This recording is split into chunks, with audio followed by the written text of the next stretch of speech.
If you've saved $1 million in your workplace retirement plan, you may be wondering whether you can finally stop working. It's one of the most common questions people ask as they approach their late 50s and early 60s. And while it might seem like a simple yes or no answer, the truth is, it depends on much more than just your number in your retirement account. It depends on how much you want to spend, how long you plan to live, how your investments perform, and how well you've prepared for things like healthcare, inflation, and potential long-term care needs. The biggest challenge isn't just whether you can retire, it's how to make sure you don't retire too early and regret it, or wait too long and miss out on years you could have spent enjoying your life. That's why we're going to look at this in a practical way, using straightforward tools like guaranteed income annuities, life insurance, and long-term care insurance to help you feel confident about your decision, regardless of what the markets do. Let's look at a real-world example. Scott is 60 and his wife Denise is 58. Scott has saved just over $1 million in his workplace retirement plan. In addition, they have a brokerage account and about $175,000. Their home is worth $1.1 million and is completely paid off. They want to spend about $6,600 each month in retirement, not including things like vacations or replacing their cars, which they plan to do every 10 years at a cost of about $25,000 each. Like many couples, they're not looking to spend extravagantly, but they do want to maintain a comfortable lifestyle. The biggest question is, can we stop working now, or do we need to keep going a little longer to be safe? One of the first options we discussed was simply working a little longer. If Scott continues working for even 2 or 3 more years, that extra time would allow their investments to grow, give them more time to save, and shorten the number of years their money has to last. It also lets them wait to start drawing from their retirement accounts, which improves the long-term projections. The benefit here is obvious.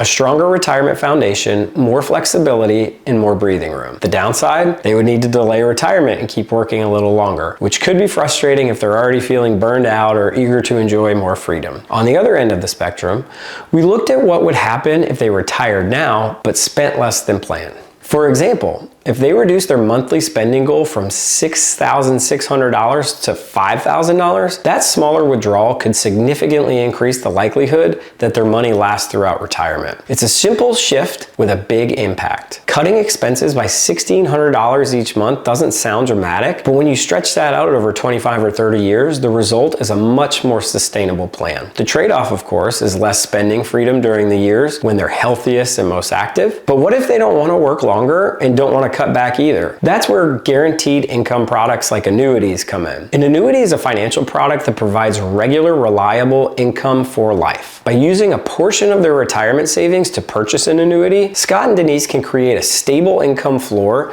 that is not dependent on market performance. For example, if they allocate enough money to generate $2,000 per month in guaranteed income, they reduce the pressure on their investments. That means even if the market drops, they still have a steady income to cover part of their spending. This gives them peace of mind, especially in the early years of retirement when they're most vulnerable to investment losses. The downside is that funds in an annuity are generally less liquid and need to be committed for the long term. So it's important to choose the right product and structure it carefully. Another strategy we looked at was using permanent life insurance to protect their legacy. If they retire early and start withdrawing from their accounts sooner, they may leave less behind for their family. A life insurance policy can provide a guaranteed death benefit that ensures their spouse or children are protected, no matter how long they live or how much they spend in retirement. Some life insurance policies also build cash value, which can be accessed later if needed. That flexibility is valuable, especially if unexpected expenses come up. Next, we talked about the cost of healthcare and long-term care. Even though Medicare will eventually cover some of their medical expenses, Scott and Denise expect to spend about $7,800 per year on health insurance and out-of-pocket costs before they become eligible. After that, their costs may drop to about $4,200 per year, but they know that could change. The bigger concern is long-term care. Whether it's a need for home care, assisted living, or a nursing facility, these services can cost tens of thousands of dollars per year, and they're not covered by traditional Medicare.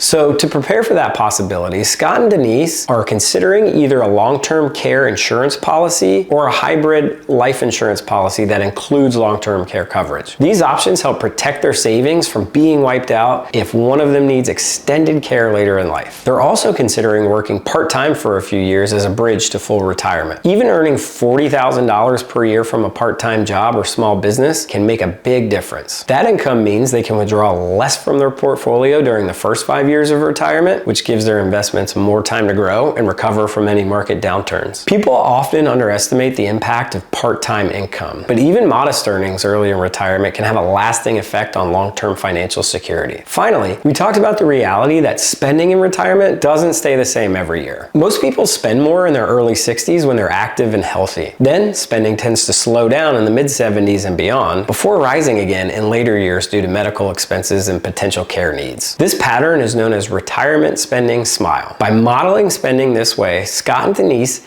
can see that they don't need to limit themselves as much in the early years as long as they plan for the eventual increase in costs later on. Tools like annuities and insurance can be matched to those phases of retirement, so they're using the right solutions at the right time. So who benefits from these strategies? If you've saved between $750,000 and $2 million, do not have a traditional pension, and want to retire within the next few years, these solutions are designed for you. They help you create a secure plan that works in both good markets and bad. You may not need every product, but combining a few of them, like guaranteed income, life insurance, and long-term care coverage, can give you more confidence and flexibility. If you already have a pension that covers most of your expenses, or if you've saved several million dollars and have minimal lifestyle needs, you might not need these tools. But for most people approaching retirement, integrating these strategies is less about maximizing returns and more about minimizing stress. It's about building a plan that works no matter what happens in the markets, in your health, or in your family. If this sounds like your situation and you want help tailoring your strategy to specific numbers and goals, reach out for a personalized review. We'll show you how to turn your retirement savings into dependable income, how to protect against risks like healthcare costs, and how to retire with confidence instead of doubt. You don't need to work forever, you just need a plan that works.